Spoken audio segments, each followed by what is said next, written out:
Good morning everyone. कल हमने hysteresis पढ़ा था। आज हम उसके इम्पॉर्टेंस और सिग्निफिकेंस पढ़ेंगे। इम्पॉर्टेंस और significance of hysteresis curve. Hysteresis curve और लूप ये हमें हेल्प करता है in knowing their properties like susceptibility, permeability, retentivity, coercivity, hysteresis loss. इन सब प्रॉपर्टीज के बारे में पता करने के लिए ही हमारी हेल्प करता है हिस्टेरिसिस कर्व, या फिर आप बोल सकते हैं hysteresis loop. For example, for permanent magnets के लिए क्या होगा? To produce a strong and long lasting magnet हमें हाई रिटेंटिविटी और हाई कोरिसिटिविटी वाला मटेरियल यूज करना चाहिए। अगर हमें परमानेंट मैग्नेट बनानी है तो उसकी जो भी मटेरियल हम यूज कर रहे हैं परमानेंट मैग्नेट बनाने के लिए, उस मटेरियल की हाई रिटेंटिविटी होनी चाहिए और हाई कोरिसिटिविटी होनी चाहिए। ओके। परमानेंट मैग्नेट बनती कैसे? Is made up of cobalt steel. Cobalt steel क्या है? It's is an alloy of cobalt, carbon and tungsten. Alnico से भी परमानेंट मैग्नेट बनती है। An alloy of nickel, aluminium, copper, cobalt and iron.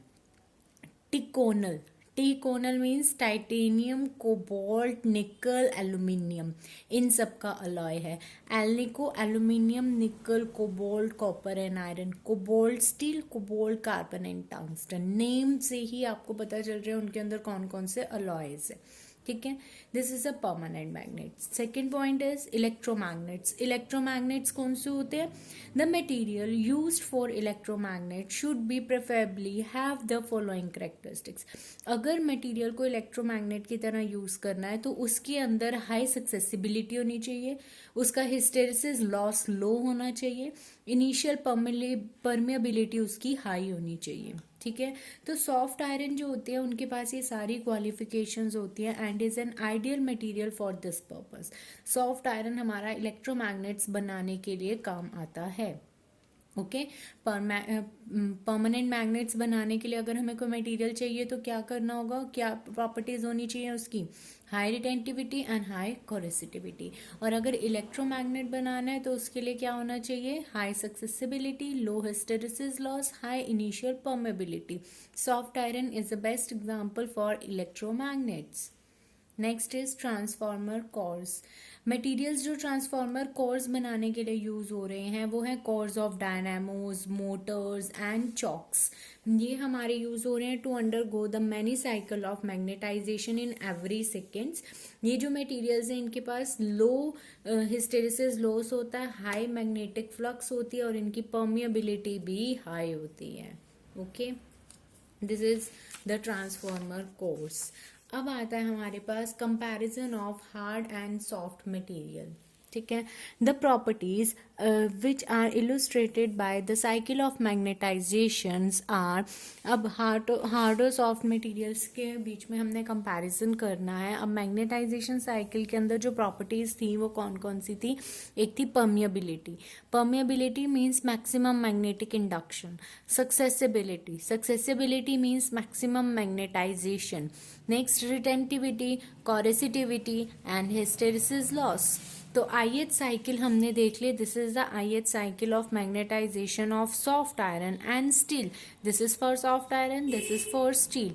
It is obvious from the loop that for the same value of h, ठीक है, for the same value of h the intensity of magnetization is greater for the soft iron. ठीक है, same value of h के लिए soft iron की जो हमारे पास intensity of magnetization है means I intensity of magnetization है जो सॉफ्ट आयरन की वो ज़्यादा है, और susceptibility of soft iron is greater then the steel. Intensity of magnetization ज़्यादा है तो मतलब उसकी सक्सेसिबिलिटी भी ज़्यादा होएगी। रिटेंटिविटी हम देते हैं OB से। ये रिटेंटिविटी थी, रिटेंटिविटी सॉफ्ट आयरन की ग्रेटर होती है as compare to the steel. Coercivity यहाँ थी OC, वो हमारी सॉफ्ट आयरन की स्मॉलर होती है than coercivity of steel. Area of IH loop for steel is greater than that of the soft iron. Area जो होता है IH लूप का स्टील का ज़्यादा होता है सॉफ्ट आयरन से। दस जो हिस्टेरिसिस लॉस है is greater per unit volume पर साइकिल। ठीक है। जो हिस्टेरिसिस लॉस है वो स्टील का पर यूनिट वॉल्यूम पर साइकिल वो बड़ा होगा as compare to the soft iron, and जो परमेबिलिटी है सॉफ्ट आयरन की वो बहुत बड़ी होती है as compare to the permeability of steel. ये हमारा हिस्टेरिसिस का टॉपिक फिनिश हो गया, जिसमें हमने हिस्टेरिसिस के बारे में, उसकी डेरिवेशन के बारे में पढ़ा, और उसके क्या कहते हैं, अभी वो पढ़े हैं हमने प्रॉपर्टी सिग्निफिकेंस या फिर इम्पॉर्टेंस, और now comparison of hard and soft iron, this will come in 2 marks. Okay, this is also important. Okay, our next topic is very important topic. अब हमारे पास 3 थ्योरम्स हैं, उन तीनों में से एक थ्योरम तो आनी ही आनी है। तो Langevin's theory of diamagnetism, Langevin's theory of diamagnetism. Diamagnetism में कौन से सब्सटेंसेस होते हैं? जो कि पेयर्ड होते हैं। Let there be an electron, हमारे पास एक इलेक्ट्रॉन है जिसका मास है m, चार्ज है e, वो रिवॉल्व कर रहा है with a velocity v about a nucleus in an orbit जिसका रेडियस है r, और वो लाई कर रहा है xy प्लेन में। ठीक है, हमारे पास एक इलेक्ट्रॉन है जिसका मास m है, चार्ज e है, v वेलोसिटी के साथ न्यूक्लियस के अंदर रिवॉल्व कर रहा है इन एन ऑर्बिट जिसका रेडियस है r, और वो ऑर्बिट पड़ा हुआ है xy प्लेन में। This is xy plane. ठीक है, let the direction of revolution of the electron be anti clockwise. हम ये मान लेते हैं कि जो इलेक्ट्रॉन की रेवोल्यूशन है वो एंटी क्लॉकवाइज है। ठीक है, और न्यूक्लियस हमारा ओरिजिन पे पड़ा हुआ है। नाउ लेट, सब कुछ इसमें हम सपोज करते रहेंगे। ठीक है, let P M vector be the magnetic dipole moment of electron. ठीक है, अब मैग्नेटिक डायपोल मोमेंट क्या होती है या मैग्नेटिक मोमेंट क्या होती है? ये होती है हमारे पास कोई भी क्वांटिटी जो डिटरमाइन करेगी कि कितनी टॉर्क एक्सपीरियंस हुई है बाहर से, मैग्नेटिक फील्ड लगाई है तब। ठीक है, तो P M is the magnetic dipole moment. इसकी वैल्यू होती है orbital current into area of orbit. Direct use करना है, ये फॉर्मूला है, you have to learn this. P M vector is equal to minus e omega r square by 2 k cap. ठीक है, this is equation number 1। Then circular orbit में revolve कर रही है ना, तो सेंट्रीपिटल फोर्स आएगी। सेंट्रीपिटल फोर्स क्या होती है? जो कर्व पाथ में फॉलो करवाती है बॉडी को। तो जो सेंट्रीपिटल फोर्स है to a revolving electron is provide by electrostatic force of attraction between electrons and nucleus. तो सेंट्रीपिटल फोर्स दी जाती है mv स्क्वायर बाय r से। v की वैल्यू है ओमेगा आर, तो v की जगह omega square r square by r, एक आर कट गया, we get m omega square r. Now the direction towards the centre, direction centre की तरफ है, हमने फिगर में दिखाई है। ठीक है, अब ये था एंटी क्लॉकवाइज। अगर इलेक्ट्रॉन रिवॉल्व कर रहा है क्लॉकवाइज तो मैग्नेटिक मोमेंट तो यही थी, बस क्लॉकवाइज में पॉजिटिव आ जाएगा, e omega r square by 2 k cap. This is equation number 3. In the absence of an external magnetic field, अगर external magnetic field absence है तो जो उसकी total magnetic dipole है डायामैग्नेटिक वालों के लिए 0 होगी। क्यों? क्योंकि डायामैग्नेटिक पेयर्ड इलेक्ट्रॉन्स होते हैं। अगर बाहर से एक्सटर्नल मैग्नेटिक फील्ड नहीं लग रही है तो जो टोटल डायपोल मोमेंट है डायामैग्नेटिक की वो 0 हो जाएगी। क्यों 0 हो जाएगी? बिकॉज वो पेयर्ड सब्सटेंसेस है। Now let a magnetic field B vector be applied along plus z direction. जो हमारी मैग्नेटिक फील्ड है वो प्लस z डायरेक्शन की तरफ अप्लाई कर रहे हैं। ये देखिए डायग्राम में ऊपर की तरफ है ना, z डायरेक्शन की तरफ। तो B vector is equal to B k cap. Then magnetic force of electron revolving in anti-clockwise direction is Fm is equal to EVB. EVB and V is omega r. Now the direction of Fm vector is given by the Fleming's left hand rule. Fleming's left hand rule लगाते हैं तो वो readily towards the centre. ठीक है, left hand rule लगाएंगे तो वो centre की तरफ आएगा लाइक दिस, ये लेफ्ट हैंड रूल। ठीक है, FBI ये सेंटर की तरफ आएगी हमारे पास। ठीक है, तो जो टोटल सेंट्रीपिटल फोर्स है ऑन द इलेक्ट्रॉन इंक्रीजेस, सारी की सारी सेंट्रीपिटल फोर्स इंक्रीज कर रही है, तो टोटल फोर्स हम F से दे रहे हैं क्या, F प्लस FM। तो इंक्रीज कितनी इंक्रीज कर रही है? डेल्टा ओमेगा से इंक्रीज कर रही है। तो स्मॉल, ये जो हमने टोटल फोर्स मानी थी M omega square R, omega is omega plus delta omega. ठीक है, यूजिंग इक्वेशन 2, 5 and 6। क्यों?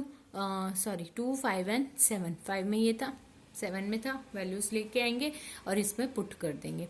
एफ स्मॉल एफ पता चल गया, टोटल फोर्स, कैपिटल एफ पता है हमें, एफ एम पता है हमें, ठीक है। वैल्यूज सारी पुट कर देंगे, ये आ जाएगा। अब इसको अंदर मल्टीप्लाई कर दिया, M omega square r, M delta omega square r, A square plus B square plus 2ab लगा दिया, ब्रैकेट खोल के ये लिख दिया, ये कैंसिल आउट हो गया। We get this equation number 8। अब डेल्टा ओमेगा बहुत छोटा है तो हम इसे निग्लेक्ट कर सकते हैं, तो ये क्या हो जाएगा, उसकी हायर पावर निग्लेक्ट हो जाएंगी, तो ये खत्म। We get 2m omega delta omega r is equal to e omega r B. तो डेल्टा ओमेगा की वैल्यू क्या आ जाएगी, this upon this, omega r से omega r cancel, delta omega r omega आ गया हमारे पास e B by 2m। Now delta omega आ गया। अब change in magnetic dipole moment of electron is given by in anticlockwise. Anticlockwise delta P M vector is equal to minus e r square delta omega by 2 k cap. यही आया था ना हमारे पास, ये था हमारे पास। अब इसमें चेंज लिखना है, एंटी क्लॉकवाइज में माइनस साइन था, एंटी क्लॉकवाइज में माइनस साइन था, और चेंज के बता रहे हैं तो ओमेगा की जगह डेल्टा ओमेगा आ गया हमारे पास। ओके, अब हमने क्या करना है, लेफ्ट हैंड रूल लगा के हमने ये कर दिया सारा एंटी क्लॉकवाइज के लिए। अब हम करेंगे क्लॉकवाइज के लिए, ठीक है। तो जब वो क्लॉकवाइज जा रही है तो उसकी सेंट्रीपिटल फोर्स डिक्रीज हो रही है, इलेक्ट्रॉन डिक्रीज कर रहा है, वहां पे एंटी क्लॉकवाइज में इंक्रीज कर रहा था तो प्लस एफ एम हो गया था। क्या कितना इंक्रीज कर रहा था, plus delta omega.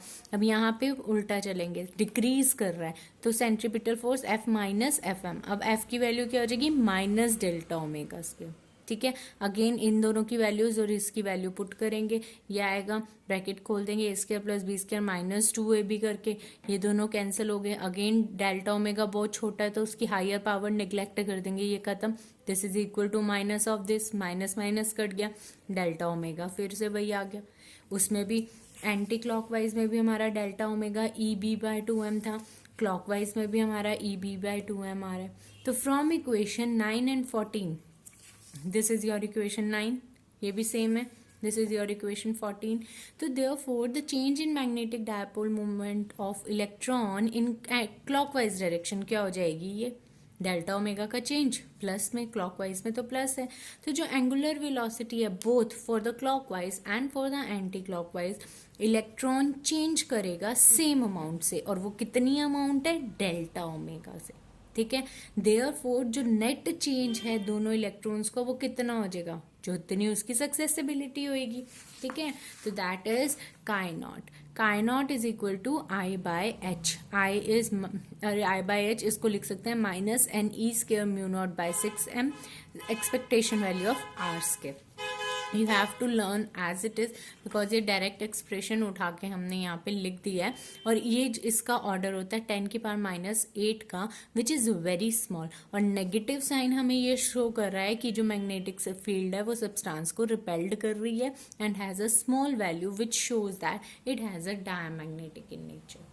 Okay, this is your Langevin's theory of diamagnetic in nature.